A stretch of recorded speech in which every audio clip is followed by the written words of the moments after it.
Great. Well, welcome to the Salzburg, Austria Fall Study Abroad Semester info session. I'm excited that you're all here to learn more about it. So without further ado, we'll just jump into who is in the room with us tonight. And then we will cover kind of a big program overview, so you'll have all of the information about what the program will look like when you are there on site. And then we'll talk about logistics, including costs and the application process. And then we'll talk through kind of next steps if you decide that you want to continue exploring studying abroad. And then we'll open it up to any questions. Like I said, please feel free to stop me at any point if you have a question about what we're talking about on the slide. But you can also save questions for the end or ask any of us after we are done. So my name is Sarah Eckhart. I am the CG program manager. I manage the Austria program. In addition, I also manage our France semester program and a number of short-term embedded programs. And I've been at St. Vincent John's for just over 2 years now. And I come from a lot of different other international experiences prior to that. So I studied abroad in France and then taught English in France for a year after graduation and served in the Peace Corps in Thailand teaching English right before COVID hit. So I am really passionate about international experiences and I'm excited to work with any of you who are going to be on those programs. And then Sam, I'll have you come up and introduce yourself now. Sure. I'm Sam Greg. I'm the German teacher here. I have also had a variety of international experiences. During my graduate school program, I lived in Germany on 2 different occasions, once in Hamburg, once in Trier. When I was a teenager, I lived in France for 3 years, and I've gone to Europe several times to do study programs, research programs. Let's see. I really am looking forward to going to Austria for a variety of reasons. I haven't gotten to live in Austria long term before. I've just gone for like fun trips. I've been to Vienna for Christmas, it's beautiful. I like skiing, I like hiking, so that part is also super exciting to me. And also to learn more about the Austrian dialect. Let's see, my background is in German literature, German and comparative literature. I also work with Eastern European studies and speak French fluently. Yeah, I think that's about it. Should I talk about my class now or later? Sure. Yeah. Okay, cool. So I'm teaching one class during the Austria program. It'll be focused on Austrian life writing. Life writing is like memoir, autobiography, letters, diaries, journals, etc. And so the idea behind the class is that we're going to be looking at this kind of first person narrative and like thinking about how history gets communicated through the filters that people use in their writing, right? Like adjectives or tone and style. And then at the same time, be doing our own life writing to sort of reflect in an ongoing way about what it feels like to be in a new place, what it feels like to be living in a community that's international, what it feels like to be living in a different housing situation, etc., and to kind of track our own development in a new place. So the material that we're reading in class is meant to kind of mirror the material that we're producing alongside it. Yeah. Cool, thank you. Right, and then I've got a couple other folks in the room to introduce. So I'll have you all stand up and just introduce yourselves. I'm Cam. I studied abroad last fall, and I'm a senior right now studying it. So that would have been my junior fall, and my major is accounting. I'm Payne, also studied abroad with both of them. I'm a senior, my major is political science. I'm Emma, I also studied abroad with them. I'm a senior, I'm a psychology major. Sweet. All right, so I will be presenting kind of the information about the program, but I'll be tapping them in to share a little bit more specifics from their perspectives of what it was actually like on the program in Salzburg. So just a couple key facts about the program. It is obviously located in Salzburg, Austria, which you can see located here on the map. Population of Salzburg is approximately 150,000 people. So I think one of the things a lot of students like about this program is the location. So if you want to talk about maybe why you chose this program or this location, or what was the interest to you? I'd say a big thing was the central location. Just in Europe, it's easy to get around places when you want to do it on the weekend. Not that that means travel every weekend, because Salzburg and that area has a lot to offer, so I wouldn't go around just traveling every weekend you can. But it's easy when you do want to. Vienna and Munich are bigger, of course, there's a train right away, so there's that.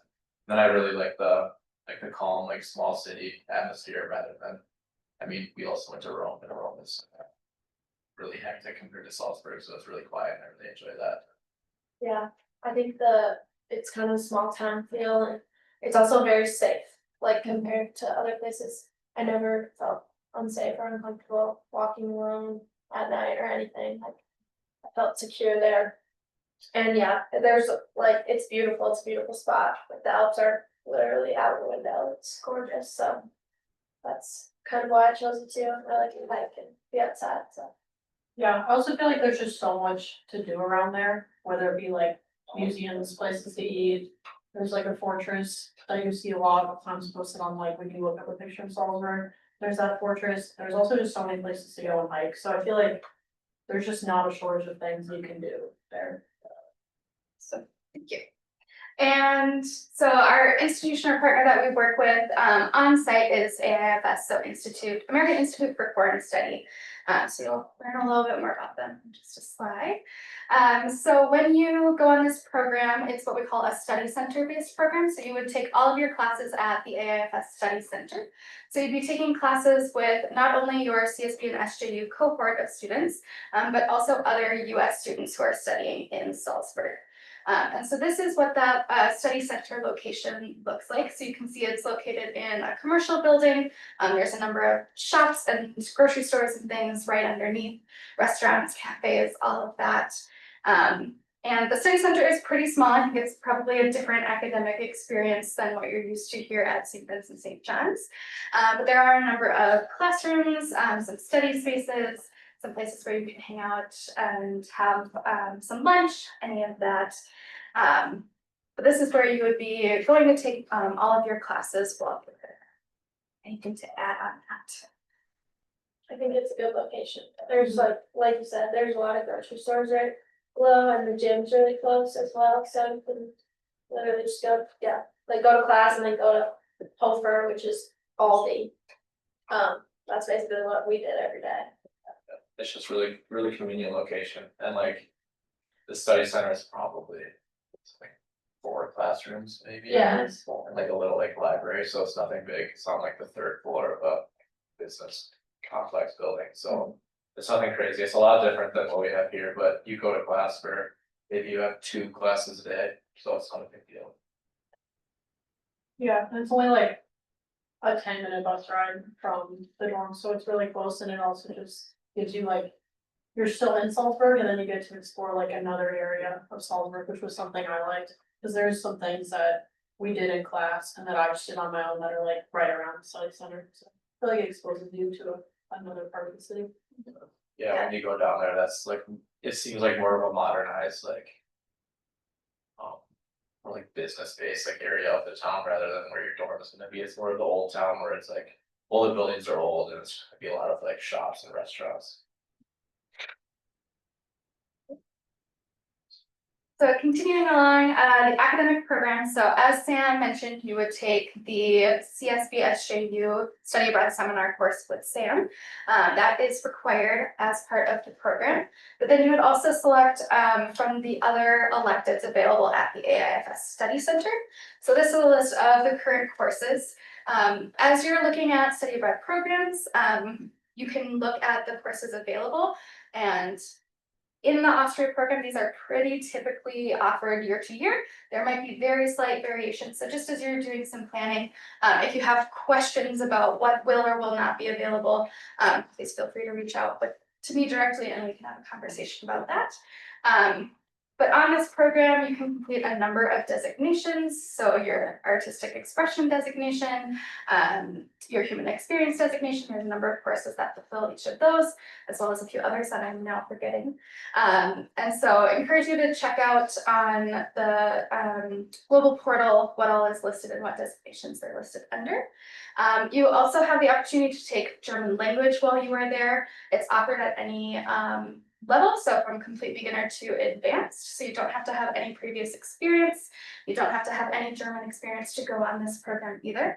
And the German courses are optional, so it is not a requirement that you take a German course, although highly recommended because it does help you when you are there on site to kind of navigate the daily life. Did any of you all take a German class? So I took my first German. How was that, or how did did it help you at all? I mean, it's definitely a hard language to learn, I thought, but once you understand like some of the basis of like common words, it really helps you out. And even you're just walking around town, just looking at signs, like it helps you get around for sure. Yeah, I'd say by the time I left, and even like before that, I was very able to like communicate with the cashier in like the grocery store and understand what labels were, and even like order things at a restaurant or at the deli, so. I would definitely recommend. And did any of you have a favorite class from the list that you recommend, or?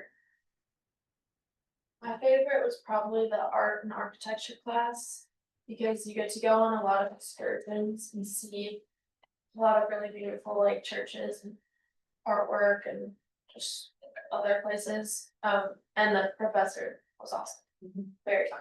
Yes, I had that class of painting, and that was definitely my favorite class. I also liked the contemporary Austrian culture because I'm a sociology minor, so I like had an interest in that, but I just also think it's like really interesting to learn about like the culture of where you're studying. And like we started each class by being able to like, I forget what it was called, but like whatever Austrian news they have, and we would like look at the headlines, and I just thought it was interesting to keep up to date with what they're doing. I would say honestly, my favorite class was the one that our director taught. I think he covered like a great deal of stuff, and then obviously she will as well. Like there's gonna be a lot of new knowledge that you're gonna learn. I think it's just really valuable stuff as well. Yeah. I think one of the biggest things is you knock off a lot of your attributes on this program too, and it was really huge that we have the theology, your upper DO, having that on your abroad helps save, I mean, a whole class space for when you come back. I also don't know if this is on there, but the human rights class, it's a political science class. I also really like the professor for that class, and it was essentially just lecture, but you had one project the whole time, and it was a podcast. So she connected you with someone or who worked around the human rights issue. So mine was like, I met with this woman who worked at a clinic to provide like resources for sex workers because it's legal in Salzburg. And that was really cool, like getting to do a podcast with that lady was awesome, and I feel like I learned a lot, and definitely helps me in my career path as well. Yeah, there's a lot of really cool experiential activities and opportunities within the classes. I know there's a number of classes that will do little like, day trips or excursions, like the art class or the World War II history class.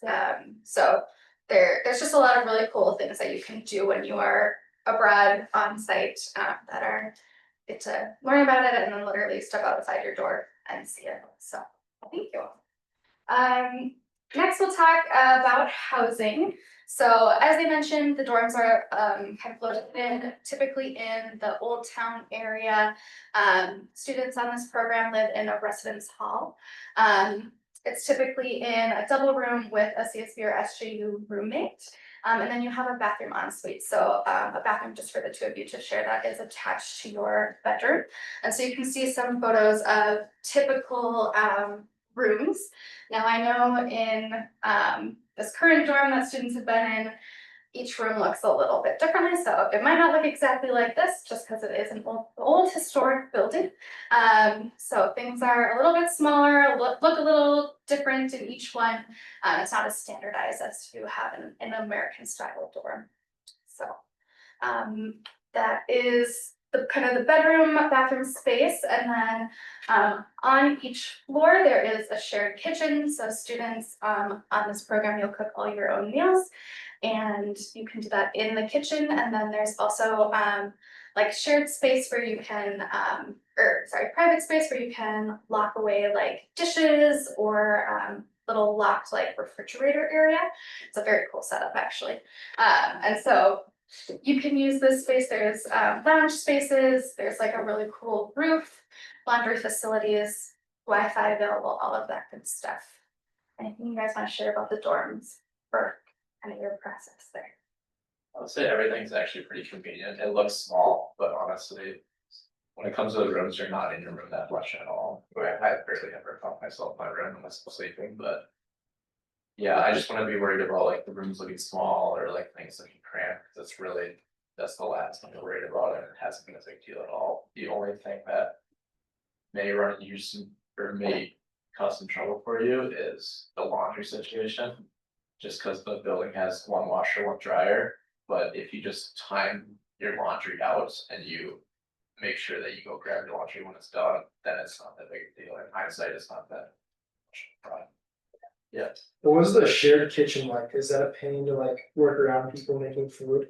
I don't think it was, you don't run into that many people in there, to be honest, but like. That top right corner. Is that, like, that's the kitchen area, and then if there's like a hallway that goes down the left, and that's where you have like. Cabinet of like this big of like all like your pots and pans and stuff.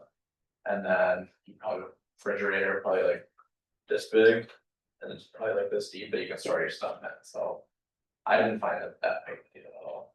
Yeah, also, what the boys did is they switched off who cooked, so only one of them made a meal for the 5 of them, right? That's it. Yeah, we had a group of like 5 guys, and then we would.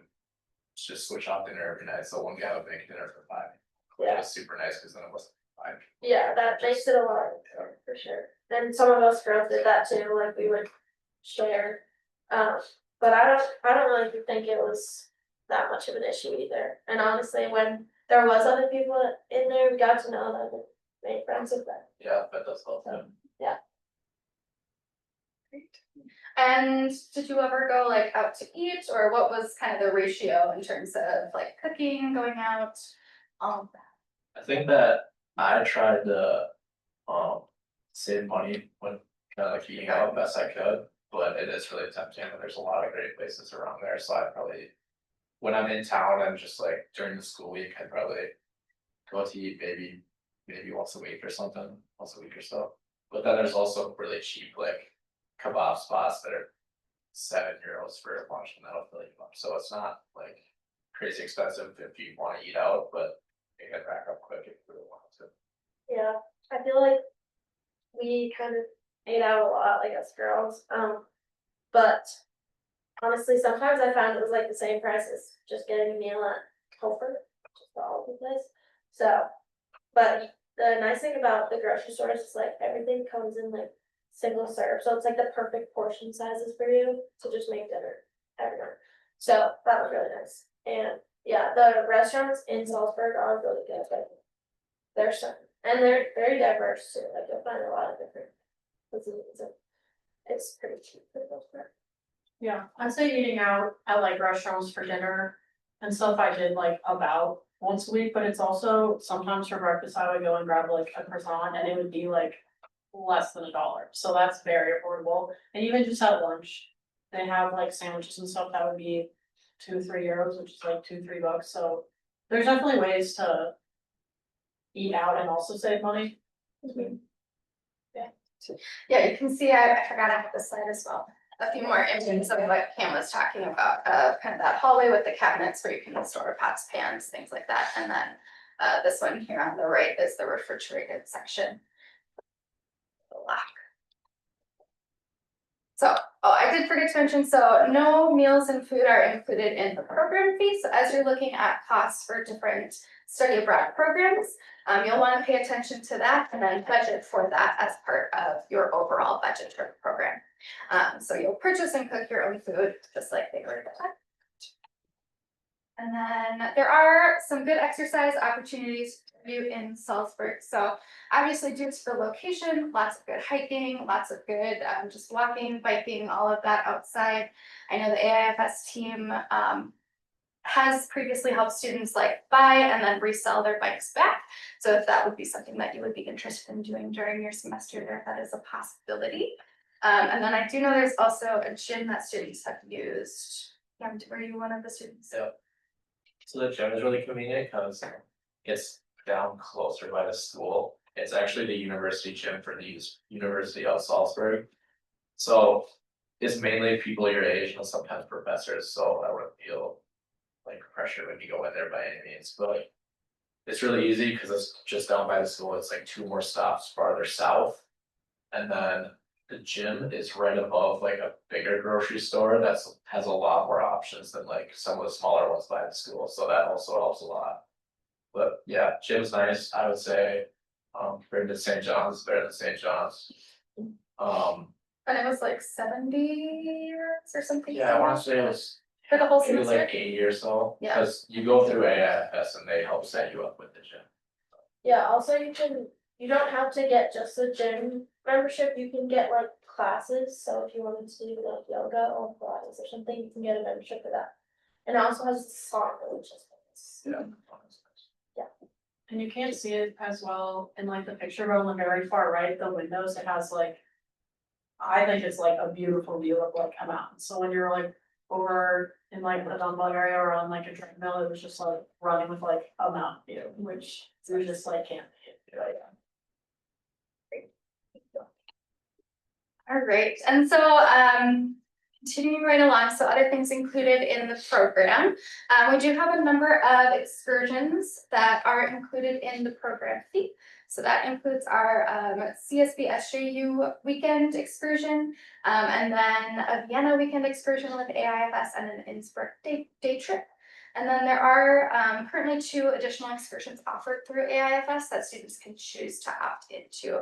And that would be your own choice and then add an additional cost for that. And I will jump right ahead so you can see some photos of what those excursions look like.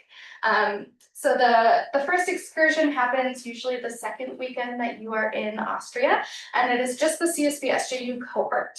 And it kind of varies depending on the weather and how things look. As you can see, we have last year they were building snowmen, and then this year they were swimming in the lake in like shorts and t-shirts. So totally looks a little different depending on what the weather is like. But usually there's a little hiking, there's a little outdoor, you get to hang out at the hostel.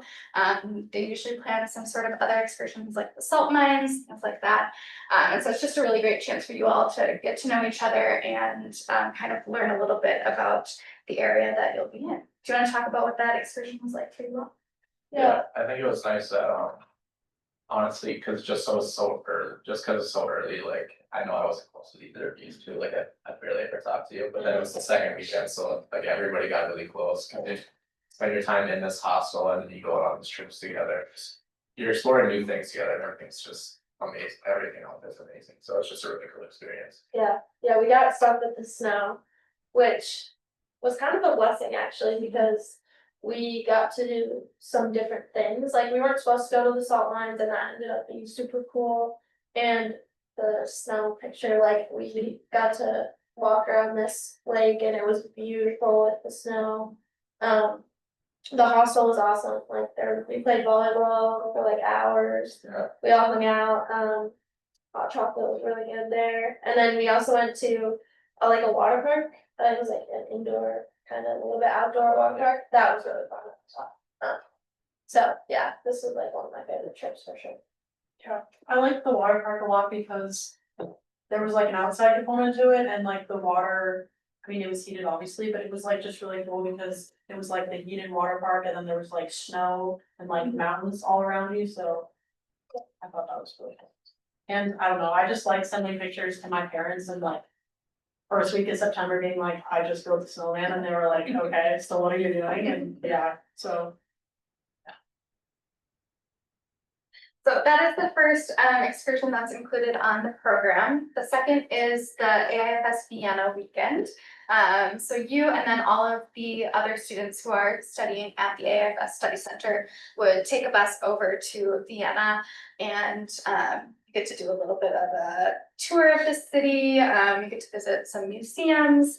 And then there's also a little bit of free time for you to explore on your own as well. Do you all have any highlights from that? I think it's just cool seeing everything, like the architecture there is insane, Yeah. just cause everything's so old and so well kept, to be honest, for how old it is. It's just really cool just sightseeing everything and just being in the city itself. Yeah. Yeah, I think in my art and architecture class, he talked a lot about different places, and so it was cool to be able to see some of them like actually in Vienna. And then. I think it was the church on like the top left, we went and like looked at it, I don't know, I just think the architecture is so cool, and I think we went to mass. That night just to see what it was like. Yeah. I would say definitely take advantage of like the open time that they give you, because they're only gonna show you so much, like on the bus tour and walking around, so definitely just get out and see everything that you possibly can. All the times right there. Yeah, there was like a mini Oktoberfest when we were there too.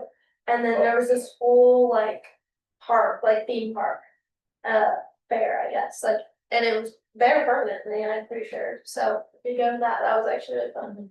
We rode a lot of the rides there, got food, and that was super fun.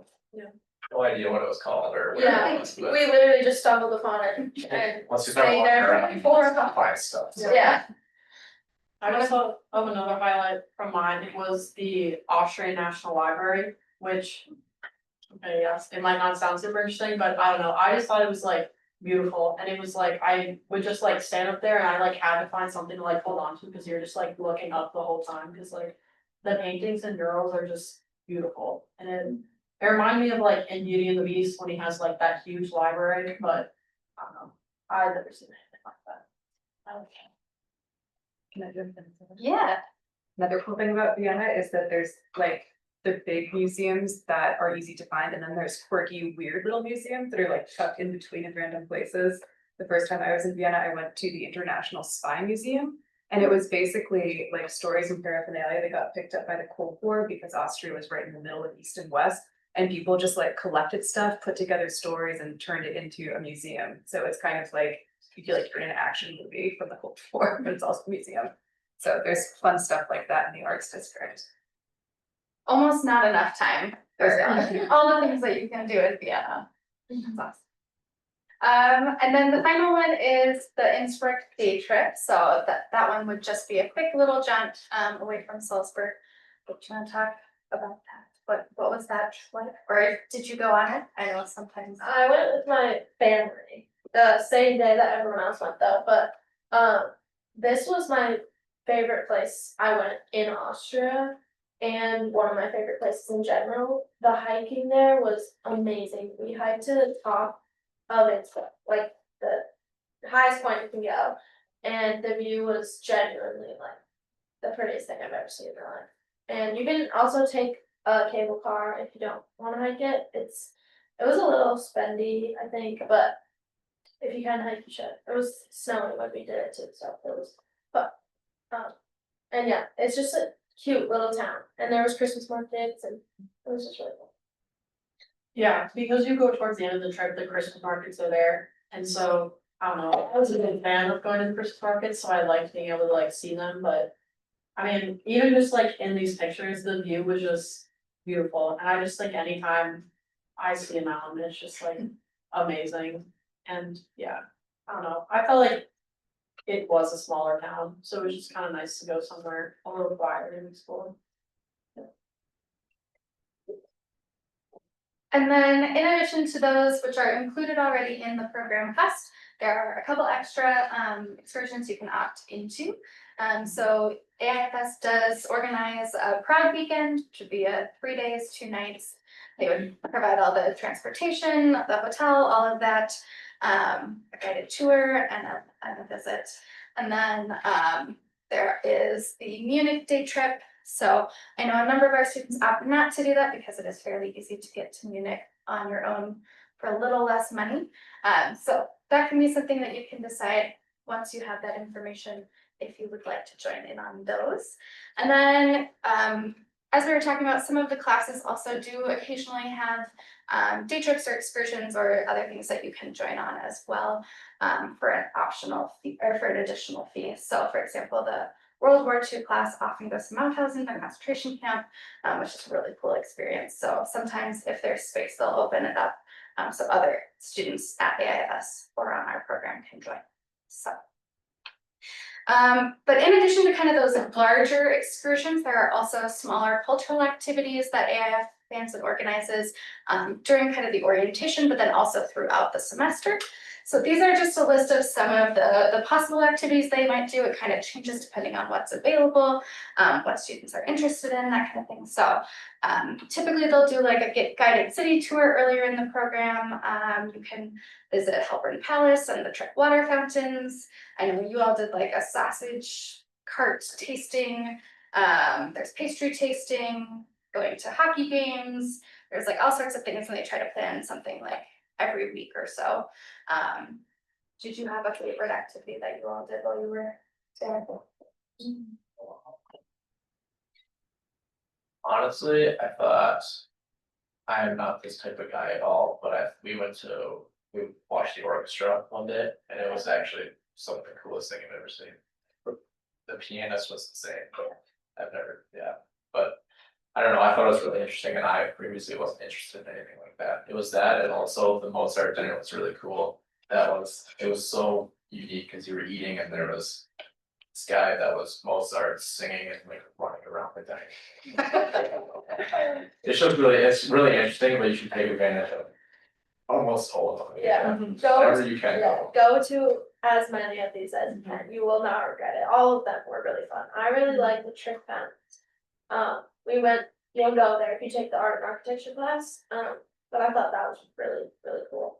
And the hockey game was fun, everything's fun, do it all. Yeah, I really like the dinner concert as well, because they obviously don't celebrate Thanksgiving over there, and so that's what we kind of did in place of celebrating Thanksgiving, so. I feel like that helped me a little bit, cause I was definitely homesick watching like my family all together, so I really like doing that, and then also the cooking class.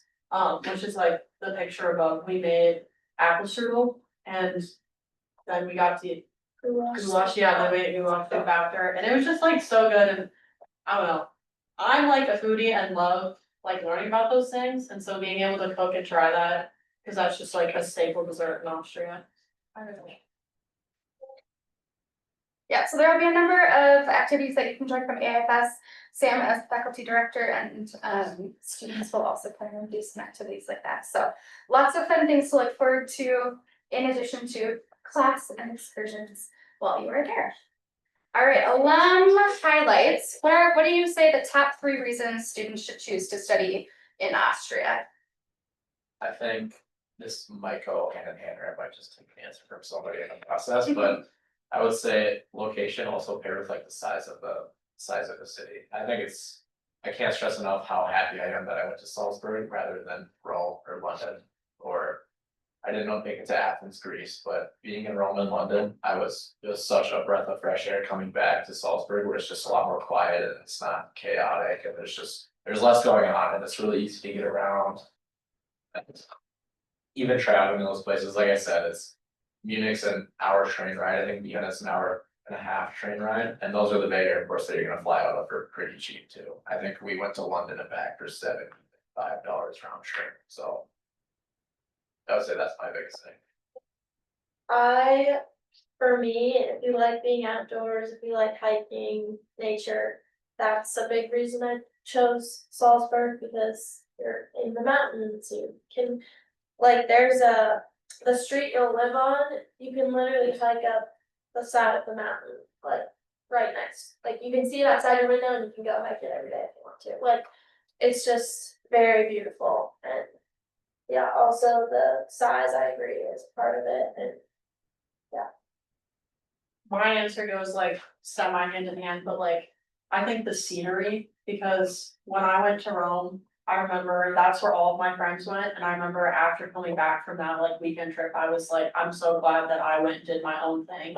Because there's just something about like literally waking up and there's like a mountain out my window, or like even this view of the fortress, like that was not even a 5-minute walk. And so I feel like the scenery, cause that's just like nothing I'm able to get like on campus here anywhere in Minnesota.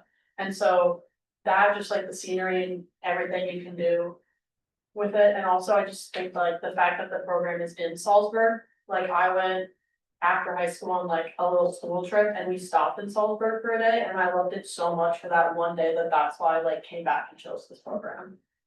yeah, and the other programs, like you're in the city, like you're surrounded by architecture, beautiful, of course, with buildings, but you're not in the mountains, you're not in nature, you don't have the view outside your bedroom with the hill there that you also. Yeah, I think it's like, it's not to tear you away from any other program, because I think everybody should study abroad, I think it's super important to development and just having that experience, but just walking outside, and I think it's like almost a subconscious thing too, like you're gonna get used to like the mountains and the scenery around you at some point. But sitting in class and seeing like the mountains out the window every day, or waking up, walking the bus, and that's all you see, it's like even subconsciously, it just makes you so much happier because of like what's around you, like.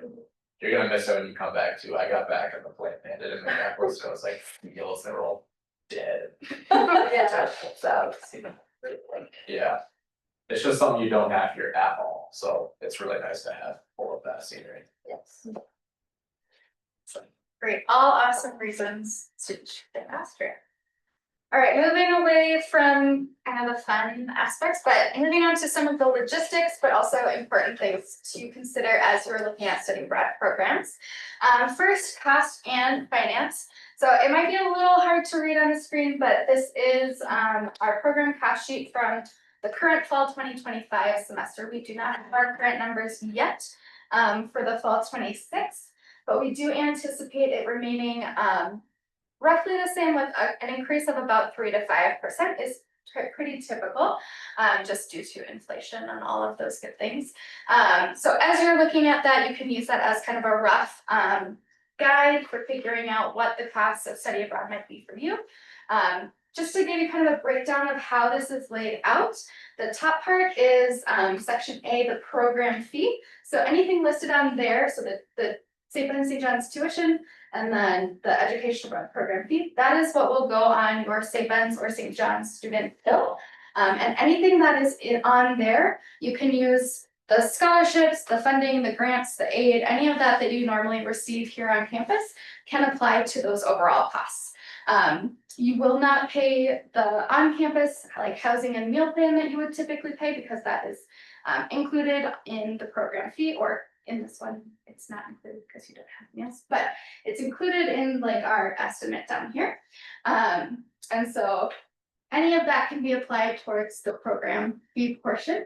And then the second portion here is what we call estimated out-of-pocket expenses. So this would be anything else that you will have to pay for the program, either before you leave or while you are there on site.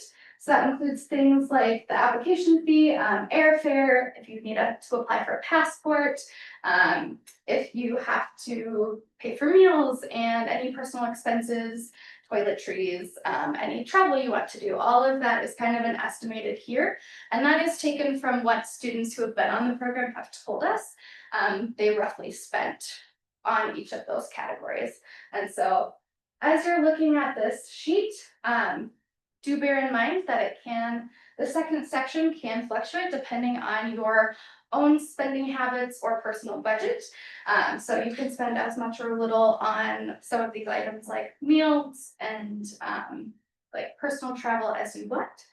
And so that is kind of there as for you to use as we're looking at study abroad programs. We do have also side by side, so you can compare all of our semester study abroad programs on the big categories to see how they compare in terms of the overall cost or visa costs or things like that, if you are debating between different programs. And then I do want to also highlight a couple of scholarships. So like I said, you can apply anything you are currently receiving to that top portion, but we do also offer the CSB and SJU Global Scholarship. So anyone who applies for the program will receive a link to apply for this scholarship. And so it's for students who have high or very high need financially, and also it is based on your written essay. So that you would receive the link to the scholarship there. I also want to highlight the Gilman Scholarship. And so this is for students who are Pell eligible, and it's a pretty significant scholarship. So it would cover a large portion of the education abroad program fee and costs. So highly encourage you to explore that, and you can actually apply for multiple rounds of that scholarship. So first deadline will be early March. And so if you applied in early March and didn't get it, there might be a later deadline that you could apply for the program. So I encourage you to check that out and see what the timelines look like. Or if you're looking at other study abroad programs for future semesters, you can keep that in mind as well.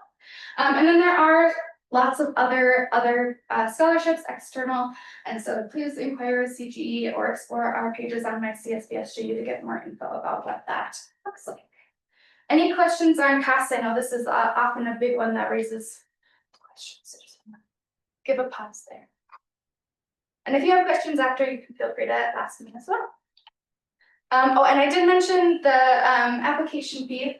So it is a $300 application fee for the semester programs. And that does go towards your CISI travel medical insurance while you are in Austria. And we also offer a payment plan. So if you're finding that $300 all at once is a struggle, you can meet with a CG program manager to be set up on a payment plan to pay it out in like $100 monthly increments. So we do offer that as well. And if you were not accepted for some reason to the program, it would also be refunded. So do not fear, that would be taken care of as well. All right, and then looking at application criteria and tips for success. So we are looking for a minimum GPA of 2.5. Now, if you are below that, we do review applications on a case-by-case basis. So that's just something for you to be aware of. And then we're also looking at the quality of your study abroad applications, essays, and the resume. So please spend some time on that to really make it stand out. Faculty want to know why you are interested in this particular program. So please do not write us a generic essay about wanting to study abroad, blah, blah, blah. So really take some time to make a quality application and resume for that. And then we also will need 2 references from you. So one that is a faculty reference and then one that is non-faculty. So for the non-faculty, it does have to be someone who knows you outside of the classroom context. So it can be like a coach, someone who is in res life but isn't like your faculty, someone else that you know outside of the academic world.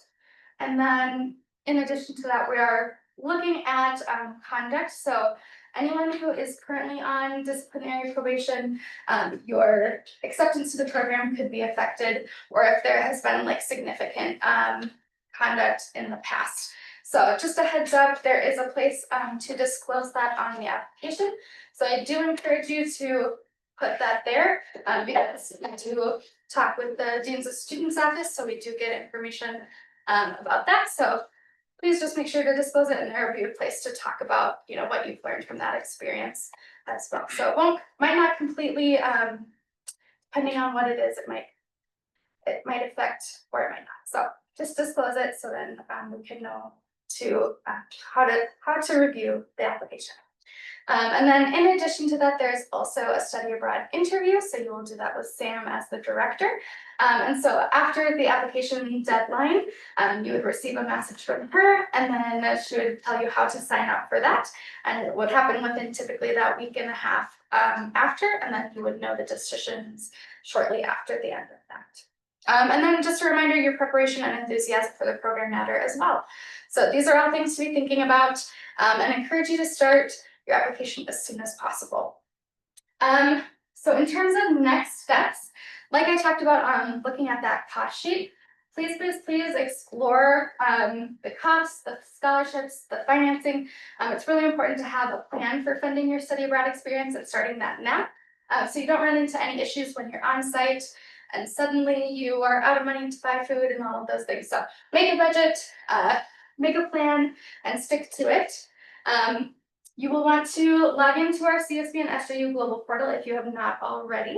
That is where you will find all of the information about the program as well as apply for the program. Strongly, if you have not already, encourage you to schedule an appointment with one of our study abroad mentors. So these are students who have already studied abroad or are going to study abroad very soon. And they are there to really kind of walk you through study abroad options. They can help you with the application process, give you any tips or insights, and just kind of talk with you about the process in general. So highly recommend that. They're an awesome group of students. I'm just really excited to talk with students about studying abroad. And then there will be practice interviews offered with our XBD career mentors. And so that will be right before the actual interviews with the faculty directors. So reminder that the deadline to apply is Tuesday, February 3rd, 2026. I know it seems very far away, but it'll be here before we know it. And it is at noon. And I just want to highlight that it is not midnight, it is at noon. So please don't email me at 9 p.m. wondering why you can't submit it. So please get that done. I recommend getting it done as soon as possible. And then after the deadline, you'll have the interview between February 4th and 16th, and then notification of acceptance on February 7th, or the decision on your application by then. And then I do want to highlight, we are doing like a fee waiver giveaway. So if you do start your application before November 30th, you'll automatically be entered to get that $300 application fee waived. And so all you have to do is log in, start the application, and you will be entered. So highly recommend getting in there, starting it early, and just kind of getting it done. We are already seeing some come in, so I'm really excited about that. And so encourage you to do that. We have an application support. I didn't put a photo of it. We have an application support workshop next Tuesday evening in the Experience Hub. You can find the event on my CSPSGU, but we'll have those study abroad mentors there to help you with the application process as well. So that is a great resource for you. All right, and with that, I will open it up to any questions that you want to ask in front of the group, and then we'll have a time to ask questions individually after. Anything popping up? How much do you guys say that you spent on travel individually to Yearly travel or like a call? like on like weekends, like traveling, like the travel costs, like overall throughout the whole trip, like traveling, the staying in other places, the food in other places? I would say that. Your flights usually. It can be anywhere from $100 or like $70 to maybe just over 100 round trip if you just take like a cheaper flight. And then you can find Airbnbs for. Yeah, if you split it with a group, like, it's pretty cheap. We only stayed in Airbnbs. Yeah, I don't think, I stayed in a hostel one night and that was really cheap, but Yeah, it's super convenient to hop on Airbnb or whatever have you. So Yeah. just try to find something. So then there's a ton of options, and then if you have more people, it's really easy to split it. Otherwise, I don't see myself spending more than. Even on some of my bigger trips, like 500 tops, maybe. yeah. I feel like That's good. the break was the most expensive thing, obviously, because we Yeah. went to Italy the whole time and traveled around Italy. But yeah, you can also take trains to some places. I mean, not everywhere, obviously, but trains are pretty cheap. Flixbus, they get a lot of hate, but I think they're actually pretty nice. The seats recline very far and you get to sleep the whole time.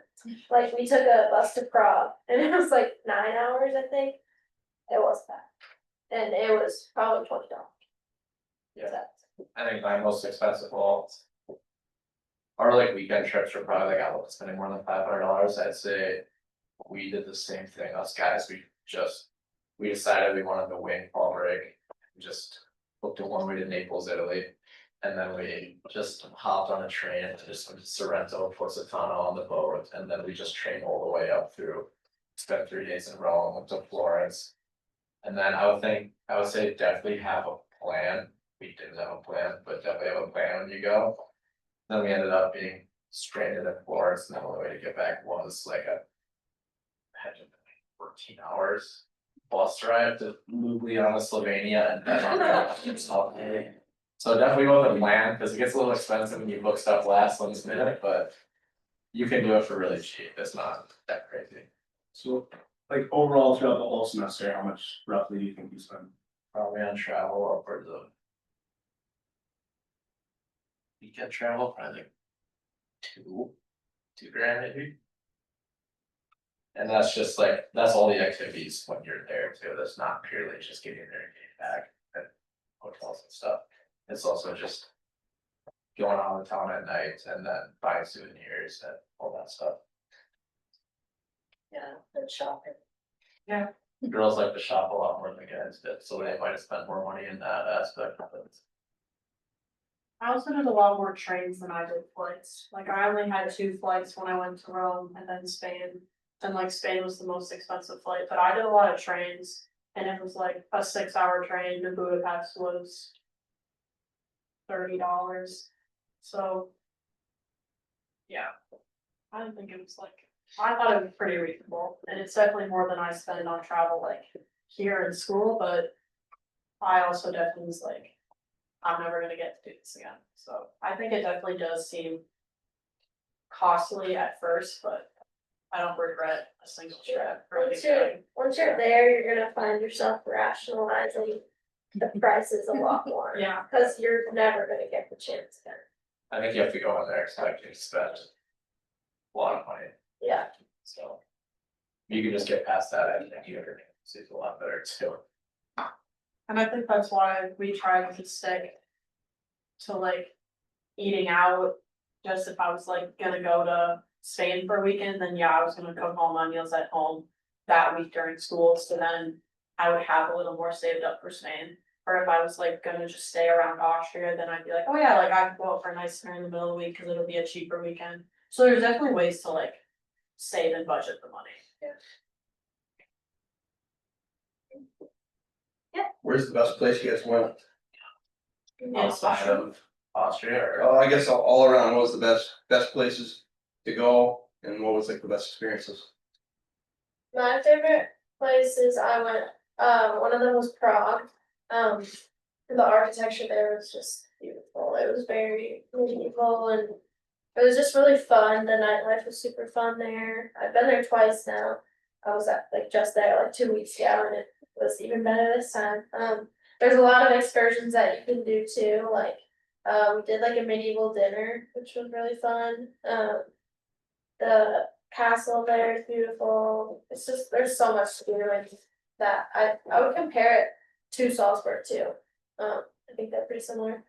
And then I also went to Croatia, which was really fun. One of my favorite more beachy places that we went. And the Italy trip was really fun. Yeah, I loved every place I went, I think it was just really fun exploring Italy because we had a week to do it, and.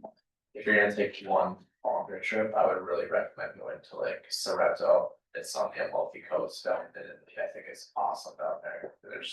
It's so cool just being down there, it's so much different to Salzburg too. Yeah. Other than that, in our instance, our buddy's uncle works for the Vikings, so we went to watch the Vikes in London. I thought that was awesome, just being there too. And then I thought Copenhagen, Denmark was really cool, just getting up in those Scandinavian countries, the architecture is super cool, it's way different than anything in Central Europe too, but. Even just being up there, everything's just so different than every place you go, so. Yeah. And in Copenhagen, you can knock off 2 countries. You can also go to Sweden, and it's like a, well, it's 20. Yeah, 20-minute train ride. I would say outside of Austria, my favorite places were Rome. I got to visit my friends who were studying abroad there, and I don't know, I feel like you always hear about the Colosseum and the Vatican, and so being able to see that like really cool to me. And then also it's like a little further, but I met up with those same friends in Spain, and I thought Spain was really cool because it's just like so different than the places I had been traveling, like Germany and Austria. And then in Austria, I really liked Hallstatt.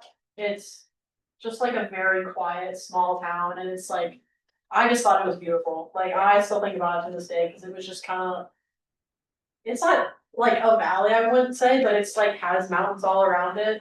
I feel like, I'm pretty sure I heard that like Arendelle in Frozen, the movie, that Hallstatt, Arendelle was based off of Hallstatt, so it's kind of like Yeah, so I really like that, and then in Burfin, there was these ice caves that I went to, and so you hiked up a little bit and then.